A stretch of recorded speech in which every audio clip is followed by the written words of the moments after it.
Cette fois, c'est terminé. L'église de Calais a été évacuée dans le calme. Les 3/4 des migrants ont déjà déposé une demande d'asile, mais l'affaire est loin d'être réglée. Des dizaines d'autres clandestins continuent d'arriver chaque jour dans la ville.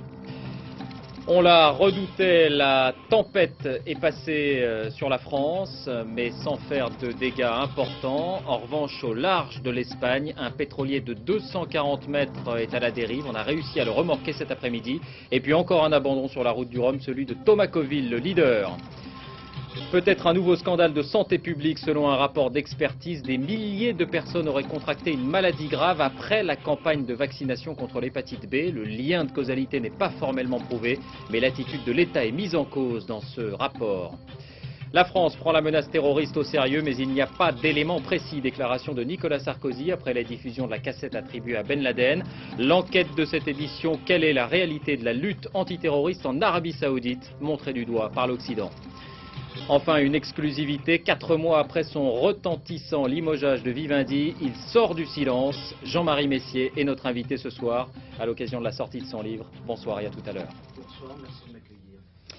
Bonsoir à vous aussi, merci de votre attention. D'abord un mot ce soir encore sur les circonstances particulières du déroulement de ce journal. Le mot d'ordre de grève des personnels de l'audiovisuel public, y compris donc France 2, a été reconduit jusqu'à demain 10 h à l'appel de l'intersyndicale, grève qui porte, je vous le rappelle, essentiellement sur les salaires. C'était donc tôt ce matin à Calais, juste avant l'aube, après 5 jours et 5 nuits d'occupation, la centaine de migrants qui occupaient l'église Saint-Pierre-Saint-Paul ont été évacués sans heurts. Ce soir, ils dormiront dans des centres d'hébergement d'urgence. Sur place, Marianne Mas, Dominique Mas. 5 h du matin, un cordon policier se déploie autour de l'église pour laisser place à l'opération d'évacuation. À l'intérieur, les 99 occupants dorment encore. Ils n'opposeront aucune résistance. Tout se passe alors très vite. En une demi-heure, l'opération est terminée. Les étrangers ont été contactés, ont été invités à quitter l'église et cela s'est passé de manière très correcte. Sous bonne escorte, les réfugiés ont ensuite été conduits par bus vers des centres de police du secteur. Là-bas, on leur a proposé plusieurs solutions, hébergement d'urgence, demande d'asile, et on a examiné les cas de reconduite à la frontière. C'était les termes de l'ultimatum fixé par les autorités. Ils savaient les conséquences de leur refus de sortir. Encore hier soir, quand on a discuté jusqu'à 1 h du matin, c'est revenu sur le tapis. Et non, mais ils savaient. On les a pas pris en traite, comme on dit. Sur les 99 interpellés, 76 auraient finalement décidé de demander asile en France. 13 ont accepté d'être hébergés temporairement pour réfléchir à leur avenir. 6 autres ont refusé toute assistance et doivent quitter le territoire. Derrière ces chiffres, le collectif d'associations s'interroge maintenant sur les moyens de faire appliquer ces mesures. L'église est vide, mais dehors, les réfugiés continuent d'arriver sur Calais. Oui, voilà, effectivement, pour ceux qui étaient à l'intérieur de l'église, mais on commence à comprendre qu'il ne s'agit que d'une partie du problème. Beaucoup d'autres migrants errent dans la ville et des dizaines d'autres y arrivent chaque jour. Dorothée Cochard, Dominique Mas. L'évacuation de l'église s'était faite dans le calme, celle du parvis se fait dans la contrainte.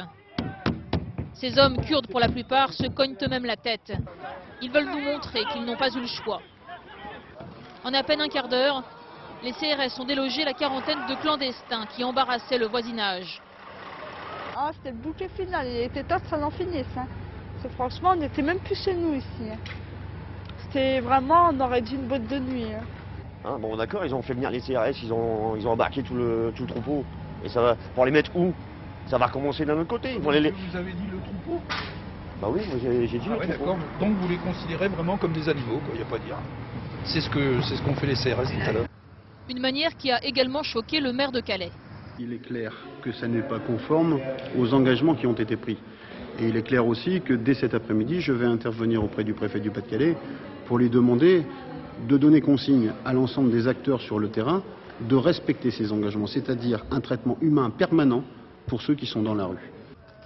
Dans l'après-midi, sur la place de l'hôtel de ville, cette fois, les associations continuent d'apporter leur soutien aux clandestins. Ils leur procurent ravitaillement, vêtements et essaient de les convaincre de demander asile en France. England, finish, prison. Iraq. Ok? Ce soir, ils ont réussi à convaincre 25 clandestins de demander asile. Un travail de fourmi. Ils sont encore plusieurs centaines à choisir de rester dans la rue en attendant les passeurs. Dorothée Cochard, que nous retrouvons en direct de Calais. En fait, Dorothée, on est un peu revenu à la situation antérieure à Sangatte, il y a 3 ou 4 ans, avec des candidats à la traversée de la Manche qui continuent d'arriver dans la région et dans la ville. Exactement, on se retrouve exactement dans la même situation. C'est un retour en arrière d'il y a 3 ans, souvenez-vous, c'était en septembre 99. À l'époque, c'était des familles de Kosovars qui erraient dans les rues de Calais, qui fuyaient la guerre. Et à l'époque, le gouvernement avait donc choisi d'ouvrir ce centre d'hébergement d'urgence de la Croix-Rouge. Aujourd'hui que le gouvernement a décidé de fermer ce centre, on se retrouve dans la même situation, simplement ce sont les nationalités qui ont changé. Ce ne sont plus des familles de Kosovars, ce sont des jeunes hommes, des Afghans, des Kurdes qui se disent irakiens et qui sont dans les mêmes conditions, à savoir qu'ils dorment sur des cartons lorsqu'ils en ont. Ils vivent des aides de bénévoles et ils attendent la nuit dans le froid. Il fait 6-7 degrés ici. Ils attendent la nuit dans le froid que les passeurs viennent les chercher et les glissent dans les camions en direction de l'Angleterre. Merci Dorothée. Les autorités, elles, indiquent que le flux est en train de diminuer puisque l'Angleterre est devenue moins attrayante. Une dernière précision, Sangatte est fermé, mais 1600 migrants s'y trouvent toujours. Le Haut-Commissariat aux réfugiés va commencer dans les jours qui viennent l'examen de leur dossier au cas par cas. Le mauvais temps sur l'Europe du Sud avant d'en venir aux vents violents qui ont balayé la France, direction l'Espagne où un pétrolier géant a été victime d'une avarie au large de la Galice. À bord 77 000 tonnes de fioul, mais pas de raison de paniquer dans l'immédiat. Par ailleurs, l'équipage lui a été tiré d'affaire. Christelle Bertrand. La fuite encercle le pétrolier. Entre 3 et 4 000 tonnes de combustible se sont déjà répandues en mer. La nappe de fioul s'étend ce soir sur 27 km de long et 200 mètres de large. Le navire a signalé une voie d'eau hier après-midi au large des côtes nord-ouest de l'Espagne. Très vite, une opération de remorquage est organisée. Mais la tempête complique les manœuvres, faisant prendre aux sauveteurs d'énormes risques. Après plusieurs tentatives, le pétrolier a enfin pu être amarré au bateau de remorquage qui l'emmène vers le large pour épargner les côtes de Galice à quelques kilomètres de là.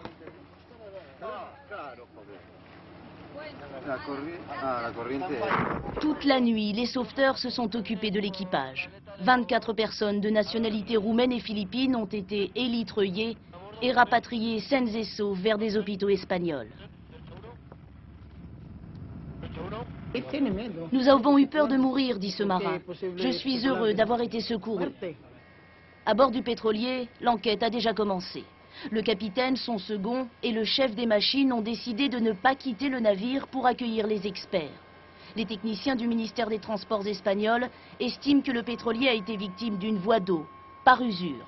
Construit en 1976 au Japon, le Prestige appartient à une société grecque. En 1999, le bateau avait déjà été dénoncé 2 fois pour des défauts de sécurité. En France, un marin pêcheur espagnol a été porté disparu au large de Bayonne. Il aurait été emporté par une vague. Les vents ont atteint hier jusqu'à 118 km/h près de La Rochelle. Sur place, Yvan Martinet, Pascal Caron.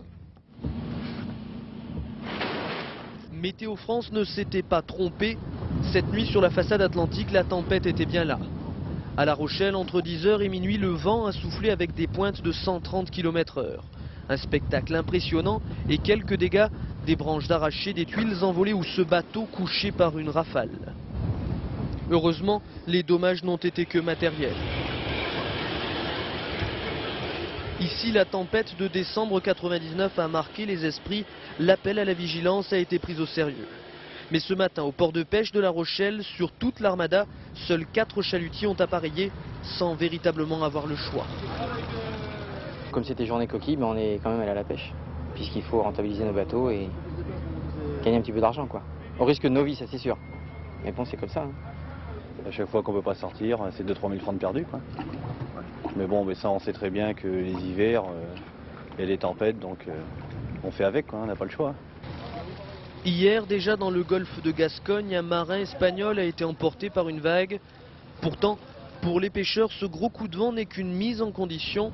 L'hiver arrive à peine et avec lui la saison des tempêtes, celle de la peur aussi. Oui, attention, demain, la situation reste agitée. Forte pluie en perspective sur le sud-est et le centre-est, notamment, vous le voyez, dans les Bouches-du-Rhône et le Var. Dès aujourd'hui, sur l'aéroport de Nice, les 2/3 des vols ont été annulés. Alerte aux crues en Ardèche, orage aussi en perspective sur les Cévennes et l'est du Massif central. Précision dans un instant avec Isabelle Martinet. Justice, on attend d'un moment à l'autre le verdict dans le procès de l'ancien maire de Chablis, Georges Mingona, jugé pour pédophilie. Le parquet a requis aujourd'hui 10 ans de prison ferme, Yasmina Farber. Oui, ce sont les réquisitions du parquet, c'est le minimum prévu par la loi, mais l'avocat général s'est expliqué. Il a expliqué que les faits étaient graves, que c'était des attouchements sexuels et des agressions et des viols à répétition. Mais il a aussi souligné la qualité de Georges Mingona, sa qualité d'élu, et il a dit qu'il ne fallait pas faire un exemple de Georges Mingona, qu'il était certes pédophile, mais qu'il ne fallait pas faire un exemple judiciaire parce que c'était un ancien notable. Alors là, on attend les réponses de la cour d'assises, sachant bien sûr que Georges Mingona a reconnu des attouchements sexuels et des agressions pour 4 victimes. En revanche, il nie toujours les faits de viol pour 2 des victimes. C'est pour ça que le verdict prend un petit peu plus de temps à arriver. Merci Yasmina, et vous nous rappelez bien entendu d'ici la fin de ce journal si le verdict est connu. Et puis ce nouveau faux pas de Patrick Henry, décidément pas un jour sans que l'actualité ne le rattrape. Cette fois, les policiers ont trouvé des images à caractère pédophile sur son ordinateur personnel. Loïc Delamornay. Cet ordinateur, Patrick Henry l'utilisait pour son travail, mais à son domicile, dans le centre-ville de Caen. C'est en venant récupérer la machine que Charles Corlet, l'ancien employeur de Patrick Henry, a découvert ce qu'abritait le disque dur. Le matériel a parlé, j'ai découvert des choses qui m'ont profondément choqué et qui me laissent penser que ce type quand même n'est pas bon du tout. Quand on voit qu'un type comme ça a navigué sur tout ce qui était pédophilie, qu'il a navigué sur des sites notamment d'achat d'armes, qu'il a navigué sur des sites de falsification de documents dont des cartes de crédit, bon, on est en droit de se poser un tas de questions. C'est un malade à ce moment-là, c'est un vrai malade. Immédiatement, Charles Corlet prévient la justice. Surfer sur des sites internet pédophiles n'est pas interdit par la loi. Par contre, acheter puis stocker des photos à caractère pédophile est un délit. Pour l'avocat de Patrick Henry, il n'y a pour l'instant aucune preuve contre son client. L'ordinateur en question était autrefois utilisé par tout le personnel de l'entreprise. J'observe que cet ordinateur a été saisi alors qu'il était absent. Ça a été saisi en son absence et cette machine est passée entre plusieurs mains avant d'être examinée par la police. Et par conséquent, il est impossible aujourd'hui d'affirmer que les images qu'on lui reproche d'avoir enregistrées l'ont été par lui. La police a la preuve que les sites ont bien été visités après la date d'installation de l'ordinateur chez Patrick Henry. Les enquêteurs vont maintenant vérifier si le numéro de carte bancaire qui a servi à acheter ces photographies en ligne est celui de Patrick Henry. Justice, encore le réquisitoire dans l'affaire du délit d'initié de la Société Générale. Le parquet a demandé des amendes allant jusqu'à 2 200 000 € contre les 3 financiers internationaux. Tout cela après 14 ans d'instruction. L'heure est maintenant aux plaidoiries des avocats. Enfin, toujours à propos de justice, cette nouvelle pièce à charge dans ce qui ressemble de plus en plus à un scandale de l'hépatite B. Il s'agit d'un rapport d'expertise remis au juge en charge du dossier. Les termes employés sont accablants: catastrophe sanitaire, falsification, dissimulation. Explication Nicolas Châteauneuf. Faire reconnaître que le vaccin contre l'hépatite B a causé de graves maladies, c'est le combat de plusieurs familles de victimes. Elles ont donc porté plainte contre X. Cet après-midi, le juge d'instruction leur a communiqué un rapport d'experts. Celui-ci met gravement en cause la gestion du dossier par les autorités sanitaires françaises. En tout cas, il conforte les familles.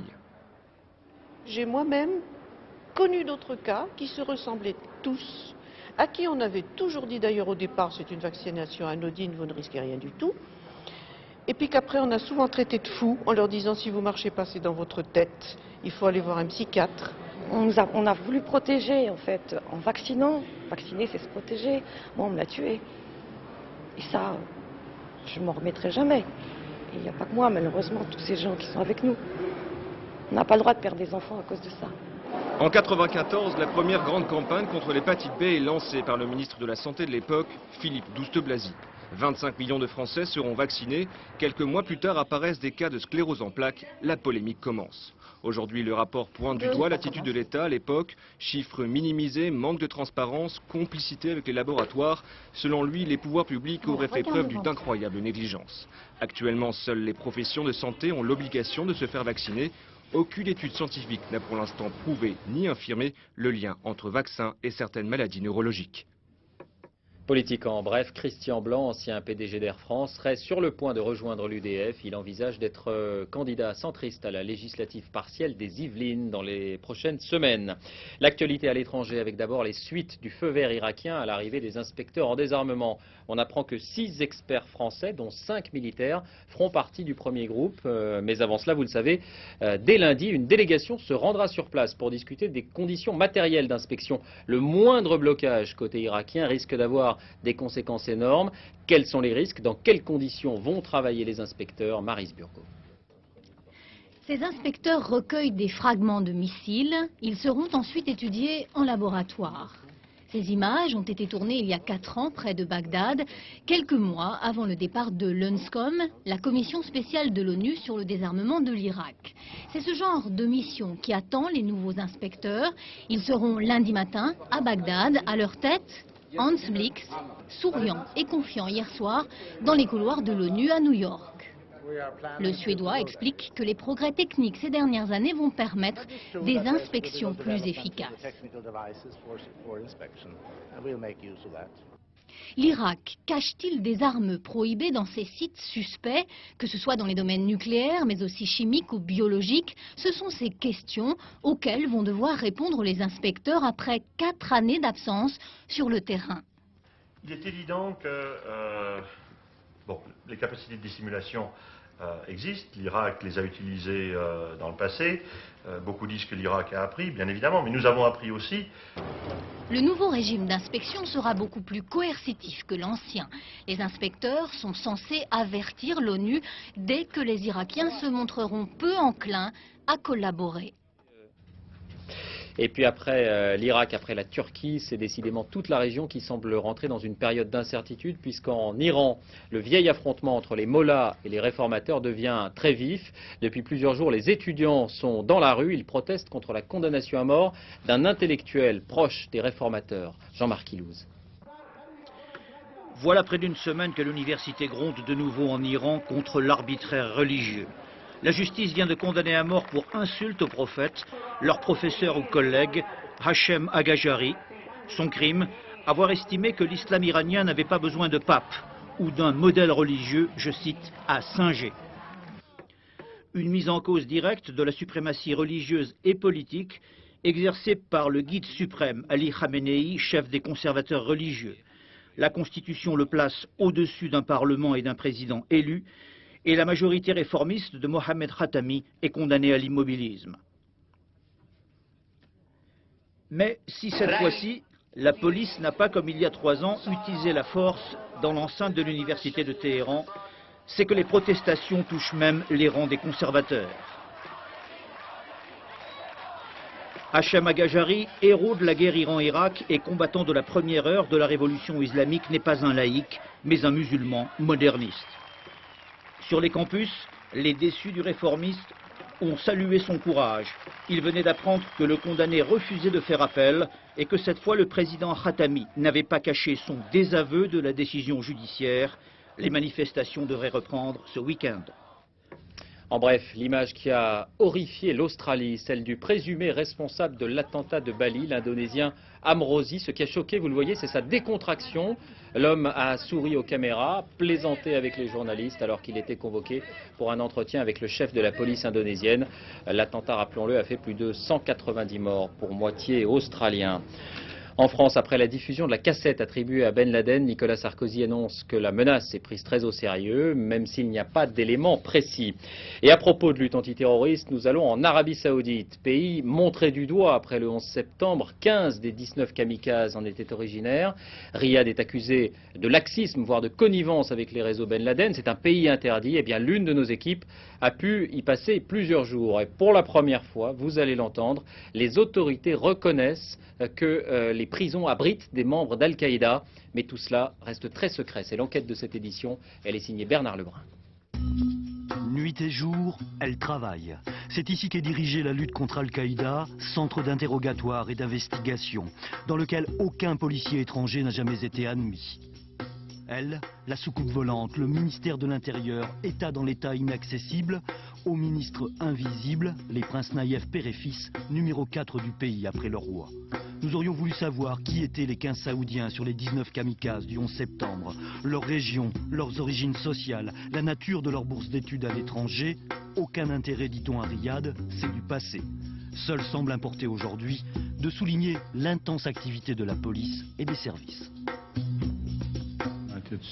Des agents américains sont présents chez nous et nous accueillons des officiers de liaison dans les différents secteurs de la lutte contre le terrorisme. Dans le secteur financier, dans l'investigation non criminelle et sur toutes les formes d'infrastructures d'Al-Qaïda, nous le faisons. Mais nous n'en voyons rien. Il y a pourtant dans ce pays un Guantanamo saoudien avec environ 300 prisonniers, tous membres d'Al-Qaïda, interpellés ici ou livrés par des pays voisins. Nous avons accueilli une commission des Nations Unies qui est venue visiter toutes les prisons, qui a pu les inspecter, y compris les quartiers des détenus politiques. Ils ont pu voir les gens d'Al-Qaïda et les entendre. Mais les prisons ne sont pas un cirque médiatique où chacun peut aller voir qui est dans la prison, ce que nous faisons de nos prisonniers. C'est tout. L'autre geste attendu des Saoudiens concerne le contrôle financier des comptes des associations islamistes, mais aussi les virements de fonds à l'étranger. Il existe un système qui s'appelle l'Awala. En fait, ce sont des fonds de compensation qui permettent en fait des transferts de liquidités sans passer par les banques. Et donc là, je sais que l'Arabie Saoudite est aussi en train de travailler sur le sujet. Pour restreindre éventuellement l'Awala. Pour les restreindre, pour les contrôler. Pour autant, l'alliance au pouvoir du sabre et du Coran, des Saouds et des Wahhabites, vieilles de 258 ans, ne semble toujours pas remise en cause.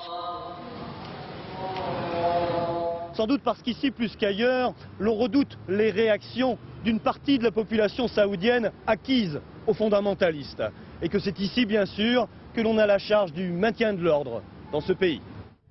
Une dernière image de l'étranger, une image sans précédent, le pape Jean-Paul II, invité du Parlement italien. C'est la première fois dans l'histoire de la République.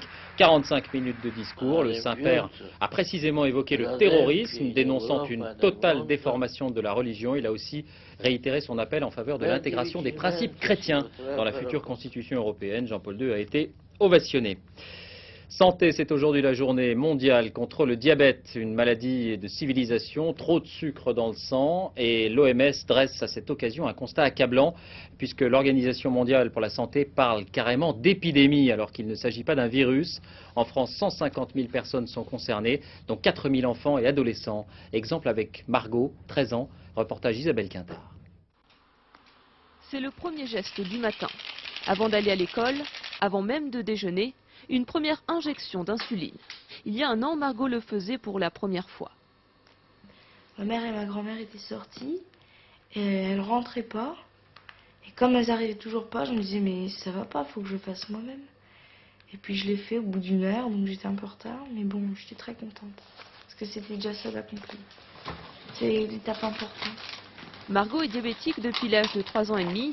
Elle petit déjeune comme les autres, à la différence près que tout doit être pesé, dosé, contrôlé, avec une obsession, son niveau de sucre dans le sang. On ne peut pas manger n'importe quand, n'importe comment, dans la mesure où l'insuline qu'on injecte va avoir un effet déterminé et qu'on ne peut pas varier tous les jours les quantités qu'on va manger. Sinon, ça ne va pas forcément être adapté à la quantité d'insuline qu'on s'est administrée. Mais à 13 ans et demi, en pleine adolescence, Margot a bien du mal à accepter l'idée d'une discipline, aussi vitale soit-elle. On se dit, de toute façon, il y en a marre, c'est un peu, on se révolte un peu. Pour les parents, il faut à la fois gérer le refus de la maladie et des humeurs souvent changeantes. Quand elle était petite, par exemple, à l'âge de 3 ans, si elle avait trop de sucre dans le sang, elle prenait le papier peint, elle arrachait tout, les meubles, tout passait par la fenêtre. On était 4 pour la tenir pour faire son insuline. C'était terrible. Pour maintenant, elle a appris à gérer un peu plus les humeurs, mais ça reste un gros problème. D'où la nécessité d'un accompagnement du diabétique et de ses proches pour apprendre à cohabiter avec la maladie, quel que soit l'âge de sa vie. Pas de violence à la télévision entre 7h du matin et 22h30. C'est la principale proposition de la philosophe Blandine Kriégel. Elle a rendu aujourd'hui son rapport sur le sujet au ministre de la Culture et de la Communication, Jean-Jacques Ayagon. Blandine Kriégel propose également, entre autres, un système de double cryptage ou de paiement à la séance pour les films pornographiques. Le débat est ouvert, comme on dit. La route du Rhum, l'hécatombe continue. C'est maintenant Thomas Coville qui menait la course, qui a abandonné. Et Loïc Perron, lui, a été secouru. Christophe Duchiron. Jeudi 14 novembre, sur la route de Madère. La route du Rhum, comme si vous y étiez à bord du monocoque de Roland Jourdain, filant à plus de 30 km/h au large du Portugal. Longtemps il a été en tête, mais à cause de ses voiles déchirées, le sympathique breton devra s'arrêter à Madère, en fin de nuit probablement, pour réparer ce qui doit l'être, avant d'entamer la traversée de l'Atlantique. Allez, pas de regret, c'est comme ça, c'est parti au kiki, de toute façon, on ne peut pas faire autrement. En monocoque, c'est Hélène MacArthur qui a pris le commandement devant Mike Golding, mais tout ça dans un mouchoir de poche anglais, moins de 10 km d'écart. Soyons fair-play et reconnaissons qu'en ce moment, en monocoque, les marins d'outre-Manche dominent les Français. À bord d'un avion de la Marine nationale, comme si vous y étiez, hier après-midi, le trimaran de Loïc Perron, ou plutôt ce qu'il en reste. Ce matin, le marin a été récupéré par un cargo russe qui devrait le débarquer demain aux Açores. Francis Joyon était lui secouru cet après-midi par un chalutier de Concarneau. Quant à Yvan Bourgnon, toujours en mer sur son bateau chaviré, demain, il devrait être sauvé des eaux. Aujourd'hui, on a appris le 9e abandon en multicoque, celui de Thomas Coville, dont le trimaran souffre d'une avarie grave sur un des bras de liaison. Je vais être contraint pour garder le bateau en vie, d'arrêter la course et de rentrer à Lisbonne. À bord du multicoque de l'Alourou-Quirol, qui n'est plus tout à fait un bateau, tant les soucis s'accumulent. Il y a une chanson qui s'appelle Toujours vivant sur mon radeau. Tu vois, là, je commence dans le bateau, il s'apparente plus à un radeau qu'un bateau à l'heure actuelle. J'ai un petit coup de mou là aujourd'hui. Au classement de cette folle route du Rhum, le leader est depuis ce matin Marc Guillemot, devant le surprenant Suisse Steve Ravussin et Alain Gauthier. Guillemot, leader provisoire, qui navigue depuis 2 jours sans voile d'avant et qui s'arrêtera quelques heures demain aux Açores pour réparer. Bref, depuis le départ, on se dit de plus en plus que pour beaucoup de marins, la route du Rhum, c'est presque la mer à boire. Alors retour maintenant sur ce qu'on a appelé l'affaire Vivendi. Jamais un patron n'avait autant fasciné, subjugué, incarné aussi la mondialisation. Ce patron, c'est vous, Jean-Marie Messier, ou plutôt c'était vous. Vous avez été limogé, écarté il y a un peu plus de 4 mois. Aujourd'hui, vous évoquez tout cela dans ce livre, Mon vrai journal, aux éditions Ballant, et vous êtes en exclusivité sur France 2. Merci. Alors, on va parler de Vivendi, des millions de petits porteurs déçus, parfois ruinés, des salariés inquiets. Ils nous regardent sans doute ce soir. D'abord, quelques mots pour rappeler votre ascension et votre chute, aussi spectaculaire l'une que l'autre. François Baudonnet. Ce concert de George Benson est presque privé et c'est surtout une consécration pour Jean-Marie Messier et ses équipes. En cotant pour la première fois Vivendi à New York, J2M vient de réaliser son vieux rêve, bâtir un groupe mondial de communication. Sa réussite date en fait de juin 2000. Devant une assistance incrédule, Jean-Marie Messier annonce alors qu'il vient de mettre la main sur Universal, ses films et sa musique, un rachat qu'aucun Français n'aurait même seulement imaginé. À ce moment-là, pourtant, J2M a déjà perdu le sens des réalités. Il se répand dans les médias, il emménage à New York dans un appartement sur Park Avenue, il fait aménager un luxueux Airbus et pourtant, la belle machine se grippe. En quelques mois, l'action Vivendi perd plus de 60%. Jean-Marie Messier se met à dos les marchés financiers et le monde de la culture. Cette fois, il doit annoncer des pertes monumentales, mais il minimise le problème.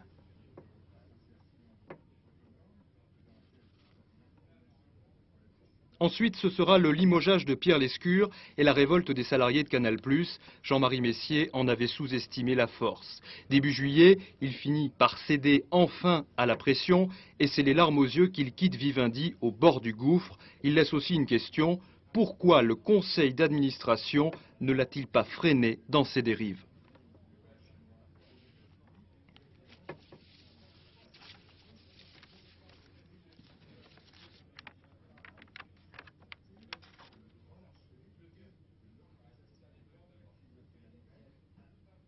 Les justices françaises et américaines se penchent à présent sur le cas Vivendi.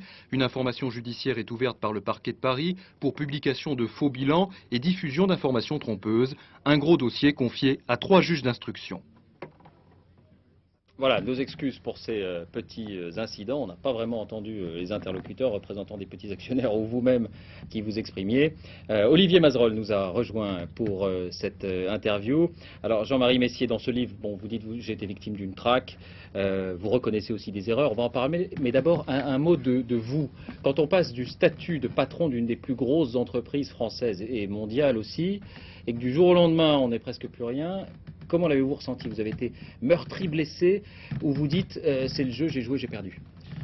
Donc d'abord c'est pas facile à vivre, ce sont des périodes dans lesquelles on est content d'être entouré de sa famille et de ses amis, mais en même temps si c'est pas facile pour moi, c'est difficile pour les actionnaires qui ont perdu beaucoup de leur épargne sur Vivendi et sur d'autres actions bien sûr, mais sur Vivendi, et c'est difficile aussi pour les salariés dont certains se posent des questions pour leur emploi. Et la seule raison pour laquelle j'écris ce livre, c'est parce que j'ai eu envie d'apporter un témoignage, ma part de vérité, en particulier aux actionnaires et aux salariés de Vivendi Universal. Et vous-même, le battant Jean-Marie Messier, vous avez été déprimé, abattu, brisé? Je crois que j'avais la chance d'être bien entouré et en tout état de cause, j'ai envie, j'ai besoin de travailler, pas de déprime, simplement regarder devant et puis contribuer à l'apparition de la vérité sur Vivendi. Sur ce dossier, un mot encore sur votre personnalité. Vous vous souvenez du surnom qu'on vous avait donné? J6M, Jean-Marie Messier, moi-même, maître du monde. On a beaucoup dit, lorsque vous étiez président de Vivendi les derniers mois, il a pété les plombs. Est-ce qu'avec le recul, vous donnez raison à ceux qui ont dit ça? Je ne crois pas du tout, et même dans votre reportage, d'ailleurs, j'ai vu beaucoup d'imprécisions, de petites erreurs. On a fait courir des rumeurs sur le fait que je me serais, entre guillemets, offert un appartement à New York ou un avion. C'est juste faux. Et votre rapport aux médias? Écoutez quelqu'un, c'est tout simplement votre successeur, Jean-René Fourtou, à la tête de Vivendi, il y a quelques semaines, il donnait une conférence de presse, et il parlait de vous et de ce rapport aux médias. Il s'adressait aux journalistes, écoutez. Vous aimez trop, et je l'ai vu encore dernièrement, il prend ses décisions en fonction de l'accueil que vous allez lui faire, alors qu'il devrait quand même avoir un peu de recul, parce que ça risque de lui coûter cher. Je dis, Jean-Marie, du calme, il peut pas. Donc... Réaction, Jean-Marie Messier. Écoutez, beaucoup d'humour de la part de Jean-René Fourtou, plus sérieusement, parce que c'est un sujet grave d'une certaine manière. Avec mon conseil d'administration, on a toujours pris les meilleures décisions dans l'intérêt de Vivendi Universal. Mais avec les médias, vous dites, j'en ai trop fait, des photos dans Paris Match. Bien sûr que j'en ai sans doute trop fait, mais l'image d'un patron mégalo, est-ce que c'est mégalo d'avoir une ambition pour son entreprise? Est-ce que c'est mégalo d'avoir une ambition industrielle pour la France? Je ne crois pas. Olivier. Alors on a envie de vous demander aujourd'hui, vous êtes ruiné? En tout cas, comme le million d'actionnaires de Vivendi Universal, j'ai perdu beaucoup d'argent avec Vivendi Universal. Et parce que comme patron, j'y crois, j'ai investi la totalité de mon épargne jusqu'à m'endetter dans Vivendi Universal. Donc aujourd'hui, je repars de zéro. Oui, mais enfin, on a du mal à croire quand même que vous n'avez plus un sou, que vous avez une voiture, vous avez une maison en France, vous louez toujours l'appartement à New York. Je vais déménager de cet appartement prochainement, pour une raison simple, il est aujourd'hui au-dessus de mes moyens. Alors, bon, vous, mais il y a aussi tous ces petits actionnaires qui vous ont cru et qui ont perdu leurs économies. Alors, qu'est-ce que vous avez à leur dire? Vous vous sentez coupable envers eux? En tout cas, une responsabilité vis-à-vis aussi bien des actionnaires que des salariés. Je crois qu'il faut d'abord rappeler que Vivendi Universal a beaucoup chuté en bourse, comme l'ensemble des secteurs des médias et des télécommunications. Ce qui est arrivé à Vivendi Universal est arrivé à AOL, à France Télécom, à Alcatel, à Deutsche Telekom, à beaucoup d'autres. J'ai quitté la tête de l'entreprise que je dirigeais. Beaucoup de patrons dans ces secteurs-là sont partis parce que Vivendi Universal a été victime aussi des marchés en parallèle à ces autres tous ces petits actionnaires, ils ont fait un artiste de la communication qui leur a dit c'est formidable, on est en train de construire un grand groupe, et puis plus rien. Ils ont adhéré à ce projet et je crois que la stratégie de Vivendi Universal, la possibilité d'avoir un groupe français qui soit leader dans les métiers de la communication, cette stratégie, aujourd'hui encore, j'y crois, dur comme fer. Vivendi Universal, pour l'ensemble des actionnaires, ce sont de vrais actifs, ce sont de vrais métiers, ce sont de vraies équipes. Mais attendez, vous dites que c'est une chance pour la France d'avoir un groupe comme ça, leader dans le monde de la musique, du cinéma, mais nous, Français, on a vu un patron qui prenait la direction des États-Unis et qui déclarait l'exception culturelle franco-française, elle est morte. Je vais vous dire. Alors où est la chance pour la France là-dedans? Je vais vous dire. Je regrette peu ce que j'ai fait. Je regrette un peu des choses que je n'ai pas faites, comme d'achever la transformation de Vivendi en cédant les métiers de l'environnement. Je regrette par contre un certain nombre de choses que j'ai dites. Ce jour-là, où j'ai prononcé cette petite phrase sur l'exception culturelle, je la regrette, j'ai eu tort. Ce que je voulais exprimer, c'est qu'on est dans un monde de diversité culturelle, où la seule manière d'avoir une mondialisation bien vécue, c'est de reconnaître chacune des cultures, les identités. J'ai eu une expression à l'emporte-pièce, malheureuse, je l'avoue bien volontiers. Pour que les actionnaires retrouvent leur argent, il faudrait que l'action remonte. Vous savez que le groupe britannique de téléphonie Vodafone voudrait racheter le groupe de téléphonie de Vivendi Universal qui s'appelle CGTEL, enfin qui est en partie possédé par Vivendi. Il faut vendre CGTEL? Je crois qu'en tout cas, quelle que soit la décision sur CGTEL, CGTEL, on l'a créé en 1996, à partir de zéro, et en 6 ans, 9000 des 20 000 emplois créés en France par Vivendi Universal. Alors aujourd'hui, j'ai envie de dire, quelle que soit la décision prise par Vivendi Universal sur CGTEL, ce que je souhaite, c'est qu'elle ne soit pas prise par défaut. C'est-à-dire que si Vivendi Universal garde CGTEL, ce soit autour d'un vrai projet d'entreprise. Oui. Simplement, vous dites toujours aux petits actionnaires là, qui nous regardent, gardez vos actions, l'avenir appartient à Vivendi Universal. Je crois qu'il n'y a pas de conseil à donner aux petits actionnaires, en particulier dans ces périodes où les marchés sont très spéculatifs et d'une brutalité extraordinaire. Simplement, oui, Vivendi Universal est un vrai groupe avec de vrais métiers. On a voulu faire croire que Vivendi Universal était un peu à l'image d'un certain nombre de scandales et de difficultés sur des sociétés américaines. Ça n'est pas vrai. On va y venir. Simplement, vous les avez gardées, vos actions? Intégralement, oui. Alors, justement, les petits actionnaires, on en parlait, mais les représentants d'un certain nombre d'entre eux ont entamé des actions judiciaires. Et il y a une information judiciaire qui est ouverte en France. La justice enquête aussi aux États-Unis. La COB, la Commission des opérations boursières, est également saisie. Est-ce que vous pouvez dire, oui, les comptes de Vivendi ont toujours été absolument sincères, il n'y a pas eu de trucage, ça n'est pas une affaire Enron à la française?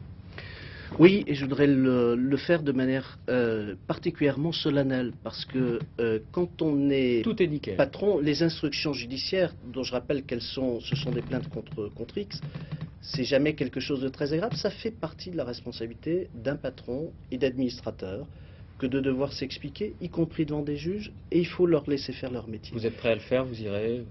Bien entendu. À la première convocation, ce qui n'a pas été le cas, j'irai. Mais ce que je souhaite dire de manière solennelle, parce que ces rumeurs, elles se sont retournées contre Vivendi Universal et ses actionnaires. C'est que Vivendi Universal, ça n'est pas Enron. Il n'y a jamais eu de fraude comptable chez Vivendi Universal. Il n'y a pas de dirigeants de Vivendi Universal qui s'en soient mis plein les poches sur le dos de leurs actionnaires. Et je voudrais simplement mettre en garde, d'une certaine manière, tous ceux qui seraient tentés de faire là des amalgames. Vivendi Universal doit être respecté. Vivendi Universal, ça n'est pas Enron. Jean-Marie Messier, pourquoi vous en veut-on à ce point? Pourquoi vous en a-t-on voulu à ce point? Vous dites, il n'y a pas de fraude comptable. Vous dites, mon projet était sain. Vous dites, ma gestion était bonne même si j'ai fait des erreurs. Alors, pourquoi avez-vous suscité finalement autant de volonté de vous faire partir et autant de discrédit aussi du côté des marchés financiers? Je crois que d'abord, j'ai commis un certain nombre d'erreurs dans le rythme de transformation du groupe, dans cette surexposition médiatique, Et vous savez, lorsqu'on est sur le devant de la scène et que brutalement la tempête se lève et que le vent change, on est aussi le premier à en payer le prix et de manière décuplée. Vous parlez Ce qui s'est... Allez-y. Je vous en prie. Et vous parlez de Claude Bébéar, simplement, et vous en faites l'un des papis flingueurs, parce qu'il y a une différence de génération et que vous incarniez un peu cette nouvelle économie ascendante. Et vous en faites l'un de ceux qui a contribué à votre chute. Et finalement, vous n'avez pas la réponse. Pourquoi aurait-il voulu se payer Jean-Marie Messier? Mais plus fondamentalement, Claude Bébéar, c'est un grand patron. On parle de l'ancien président d'AXA, qui est toujours Il a réussi avec AXA, une entreprise française qui a une vraie place mondiale. Ce que je crois, c'est que Claude Bébéar aurait dû rester à l'écart de Vivendi Universal, dont il n'était ni actionnaire ni administrateur. Pour deux raisons. À la fois parce qu'AXA a aussi ses problèmes dans la difficulté actuelle des marchés, et ensuite parce que tout ce qui a pu contribuer à alimenter des rumeurs, à créer ou à accentuer des dissensions à l'intérieur du Conseil, c'est retourné contre moi, c'est pas très grave. C'est retourné contre l'entreprise, contre Vivendi Universal, c'est beaucoup plus grave. Mais il n'y avait plus de confiance, Monsieur Messier. Est-ce que quand même il n'était pas normal que un des grands patrons français se dise je vais tout faire pour faire en sorte que cette société reste dans des capitaux français? Je crois que la question du contrôle du capital de Vivendi Universal n'était pas en jeu. Que ces réactions dans des marchés extrêmement difficiles, à des moments de fragilité, l'apparition de rumeurs crée aussi la spirale de la défiance. Et que c'est ce qui peut arriver de pire à une entreprise que de se retrouver à un moment donné pris dans cette spirale de défiance. Donc oui, j'ai fait des erreurs, oui, les marchés étaient difficiles, mais oui aussi, cette déstabilisation contre une personne c'est fait au prix de la déstabilisation d'un groupe. Tout de même, est-ce que la communication à l'intérieur du groupe au conseil d'administration a été suffisamment transparente? Par exemple, il semblerait qu'en juin 2001, vous ayez fait savoir au conseil d'administration qu'il n'y avait pratiquement pas de dette. En juillet, on était passé à presque 8 milliards de dettes, ou en septembre, en juillet-août, 8 milliards de dettes, et à la fin d'année, c'était à 18 milliards d'euros de dettes. C'est-à-dire de quasiment rien, 18 milliards en 6 mois. Est-ce que vraiment, vous avez informé régulièrement? Non seulement le conseil d'administration a été régulièrement informé, il s'est réuni souvent, longtemps, et je crois que quand on regarde l'information financière de Vivendi Universal, oui, c'est un groupe complexe parce qu'on a beaucoup changé, parce qu'on avait cette ambition qui nous obligeait à changer, mais le groupe a communiqué sur le plan financier, pas seulement vis-à-vis du conseil, vis-à-vis des marchés, des investisseurs, sans doute plus que tout autre groupe français. Alors il y a eu ça, l'endettement et puis la baisse de la valeur des actions, 150 euros, redescendu à environ 20-21 euros au moment où vous êtes parti. Est-ce que vous trouvez anormal, vous en tant que patron, qu'on vous applique finalement ce qui est appliqué à beaucoup de salariés, quand ça ne marche pas, quand leur boulot n'est pas bien accompli, on leur dit partez? Vous savez, je ne suis pas venu ce soir régler des comptes, je suis venu essayer d'apporter des réponses, parce que je trouve que je les dois aux actionnaires et aux salariés. Cette traque à la française, elle s'est traduite finalement par une OPA sans cash.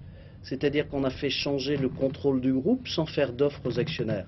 Je ne suis pas sûr que ce soit un exemple de modernité du capitalisme.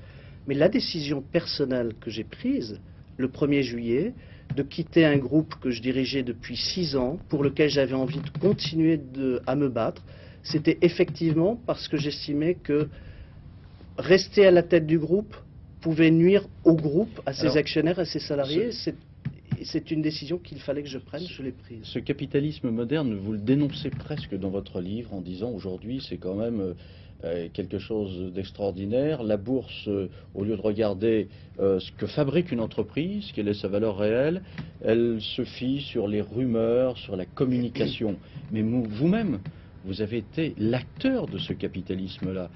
Finalement, est-ce que vous n'êtes pas puni par les méthodes que vous avez vous-même exercées, la création de valeur à partir de la communication beaucoup plus qu'à partir de ce que fabriquait l'entreprise? Vous savez, tous les acteurs sont finalement en jeu là, mais lorsque pas la valeur d'une entreprise, mais la valeur de secteurs entiers est divisée par 5 en 2 ans, ça pose un vrai problème pour les actionnaires. Ça pose un vrai problème d'épargne qu'il faut prendre en compte. Et c'est vrai que l'une des caractéristiques des marchés financiers aujourd'hui est de comporter, d'avoir des acteurs très spéculatifs, hein, ce qu'on appelle les fameux hedge funds, c'est-à-dire ce sont des fonds qui ne sont finalement pas intéressés par la valeur de l'entreprise. Ils sont intéressés par faire un profit tous les jours, quel que soit le cours. Vous-même, vous avez beaucoup basé la force de votre entreprise sur la communication, c'est-à-dire sur quelque chose qui est immatériel. Hein? Vous dites d'ailleurs, il y a les papiers du capitalisme qui reviennent contre la génération Internet. Mais les papiers, ils vendent des choses concrètes.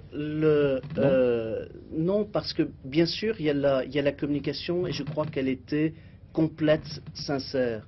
Mais derrière Vivendi Universal, ça n'est pas du vent. Vivendi Universal, c'est une entreprise avec des positions de leader mondial dans presque tous ses métiers.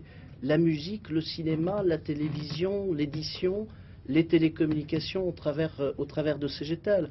C'est un groupe qui a créé, pendant que je l'ai présidé, plus de 20 000 emplois en France. C'est concret.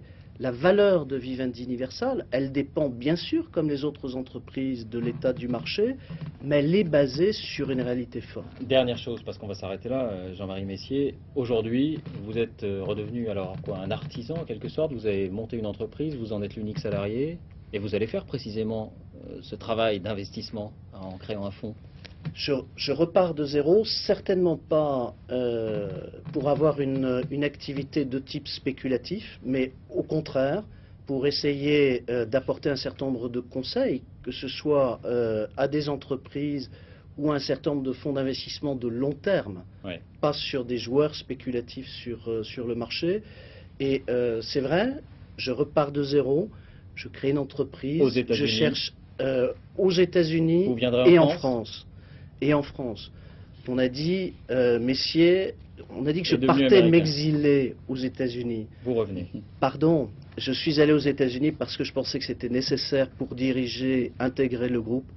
Je suis français, c'est mon pays, c'est un pays formidable et je continuerai à y travailler énormément. Merci Jean-Marie Messier. Mon vrai journal, c'est aux éditions Ballant. Et puisque on parlait de cinéma, eh bien, évoquons l'une des sorties de cette semaine. Je ne sais pas si c'est un film produit par Universal, le film Spider de David Cronenberg. Habitué des réalisations, disons, sulfureuses, celui-ci ne déroge pas à la règle. Marie Jojoin. Il n'avait que 12 ans lorsque son père a tué sa mère. Il en est sûr. Pourtant, c'est lui qu'on a interné. À sa sortie de l'asile, Spider cherche à reconstituer le drame qui a brisé sa vie. C'est habile de tes mains. C'est pour toi. Voilà un thriller qu'aurait bien pu imaginer Sigmund Freud. Plongé dans les méandres du cerveau d'un psychopathe, il n'en fallait pas moins pour mobiliser le séduisant patient anglais Ralph Fiennes. Ce qui m'a toujours passionné, c'est d'essayer de comprendre comment nous, êtres humains, devons composer avec les facettes de notre nature profonde. Et pour chacun, c'est un long voyage, compliqué et solitaire. C'est Ralph Fiennes lui-même qui a proposé le projet au cinéaste canadien David Cronenberg. Et acteur investi, cinéaste concerné, les mécanismes du cerveau les passionnent tous deux, leurs univers se rejoignent, originaux, complexes, comme celui de Spider. Il y a des gens qui ont la force de gagner, de passer au travers des difficultés, et puis d'autres comme Spider, dont la vie est une lutte constante contre le tragique. Vous êtes des meurtriers.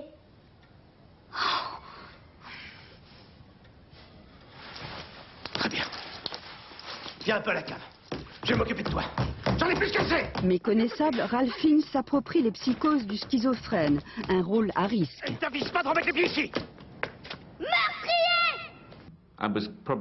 Fou, je l'étais probablement déjà avant le tournage. Aujourd'hui, ça n'a pas changé.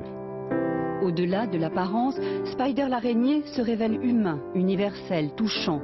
Personnage dont on ne devinera pas avant la fin du film le terrible secret.